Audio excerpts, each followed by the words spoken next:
Today's movie is The Toll, a new suspense thriller about being lost in the woods. In this movie, a woman named Cammy takes one of those ride-sharing services in the middle of the night and is picked up by a fellow named Spencer. She's a bit of a jumpy individual and he's an awkward weirdo, so their ride to her dad's house is uncomfortable.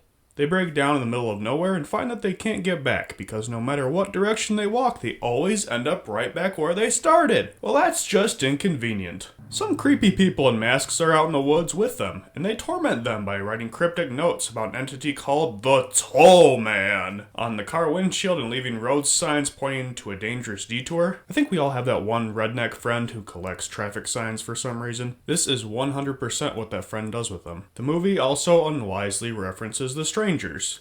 I will say that this is better than The Strangers Pray at Night, so do with that very faint praise what you will. I was on board for the first half of this film.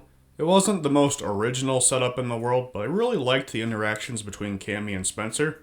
Cammy's trying to figure out if Spencer has planned the whole thing to kill her, and Spencer is desperately trying to get her on his side and prove that he's just as lost and trapped as she is. It's good cinema watching these two strangers try and figure each other out while having the worst night of their lives. Unfortunately, the movie takes a turn in the second half and definitely got worse. This was when the supernatural element started to kick in and it became a movie about processing your trauma. Man, did this get tiresome. I don't know how many more times I can see a scene where a supernatural entity shows up looking like a dead family member or something, and one of the characters says, "Mom," or whatever, and the other character says, "She's not real, snap out of it." I liked the grounded nature of the first half. Getting lost in the woods is something that could happen to anybody and it's terrifying. But getting tormented by some guy named the Toll Man and seeing visions of your past trauma play out in front of you, well, that happens in movies. The movie just wasn't immersive anymore. We never see the Toll Man himself, which is fine, but they don't really do a good job building him up. I just saw another supernatural horror movie that came out last year called The Empty Man.